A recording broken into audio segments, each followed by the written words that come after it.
Hi, welcome back to the Coach's Guide to Impostor Syndrome.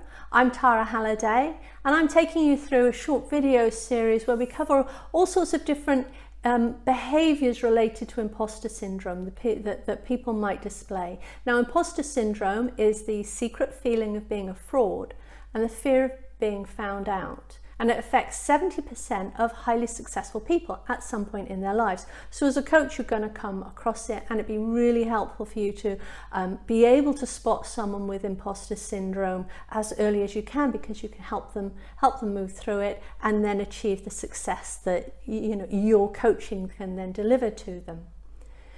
What we're going to address today is avoiding.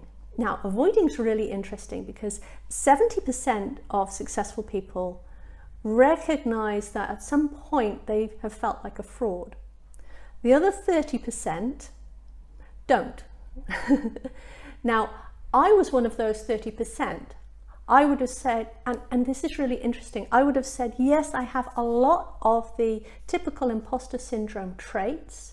Definitely perfectionistic, definitely needing to be right, definitely feeling that I needed to work hard and earn my worth and prove myself to be successcul, and occasionally feeling that I cheated my way into a scholarship, a college scholarship. I didn't, but that was the feeling, that I didn't really deserve it. So although I had all of those imposter behaviours, I never had the feeling that I was a fraud.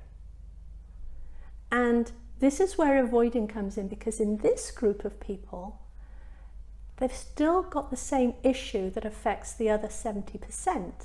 They've still got this underlying feeling that for some reason, in some way, what they're doing right now is not good enough. It's good, but it's not good enough. So in these 30%, we include the people who just completely deny, even anonymously, that they would have imposter syndrome, but also ones who are avoiding anything that might make them feel like a fraud. And this is what I was doing. So my circumstance is that the household that I was brought up in had a very directive style of leadership. I had that modelled to me, and I really didn't have any other ways of interacting with people modelled to me as in a consistent way. So when I became a patrol leader of the Girl Guides when I was 14, that's all I had to be kind of authoritarian and directive. And it didn't suit me as a person. I like to get on with people. I was more of a people pleaser, if you like. And I didn't like that. It didn't sit well with me. I didn't enjoy it. And obviously other people didn't enjoy it either. I didn't do it very well. And also I felt like a horrible person. So what I did is, as I went through my later career, I avoided leadership positions. So I got a scholarship to go to a college where they were expecting people to be superb leaders going forwards, because I felt that I kind of got in under the radar. I didn't really deserve my place. Then the expectation of me being an impactful leader really didn't apply to me, so I didn't take it on board. When I left university, I was offered a job, and for various reasons, I was offered a fast-track management position.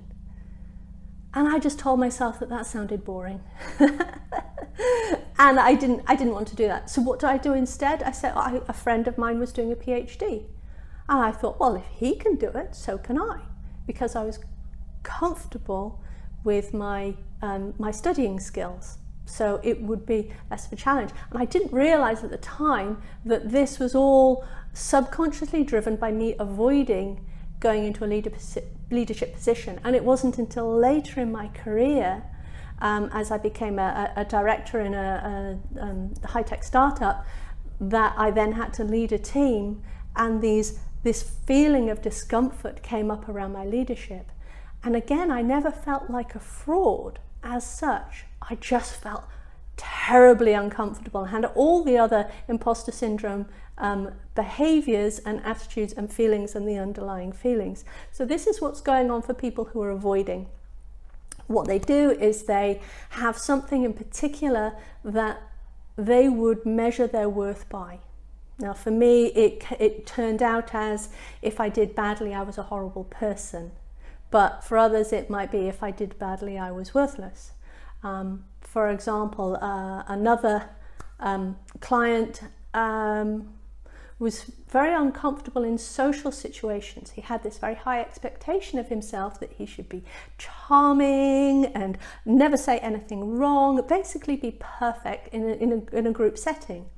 And because he couldn't do that, he would compare himself to other people, other men who were seemingly confident and suave and comfortable in a social setting, and he concluded that he couldn't do that. So he avoided that, and the way he avoided it was starting his own computer company, where his interactions with his clients were all done by email, and he didn't have to have that social interaction at all. And it wasn't until he grew his business that he needed, as he became more successful, he finally needed to interact with people more, and that's when his the social phobias, if you like, but that fear of getting it wrong in a social situation came out.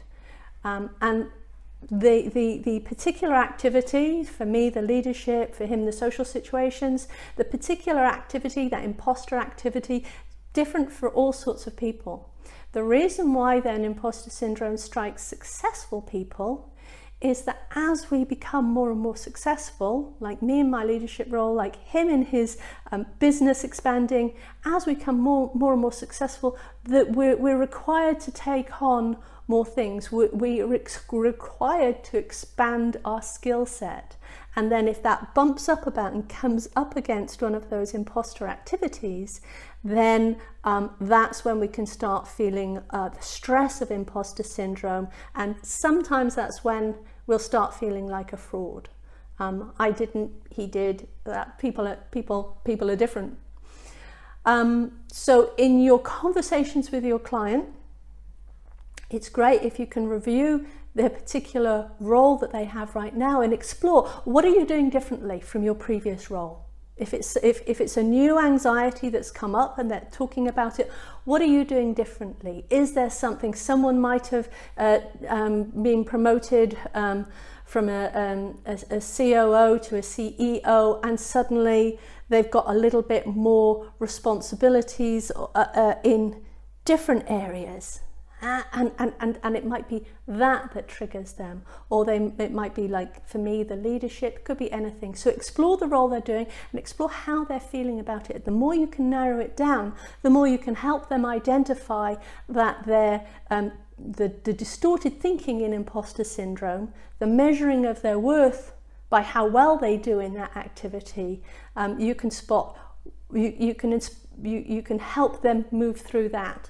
And you can help them understand exactly what's going on for them. And that's going to be a tremendous relief to them, because confusion is such a big part of imposter syndrome.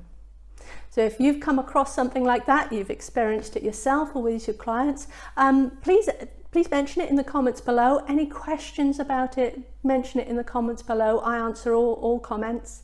Otherwise, we've got a few more, so I'll see you in the next video.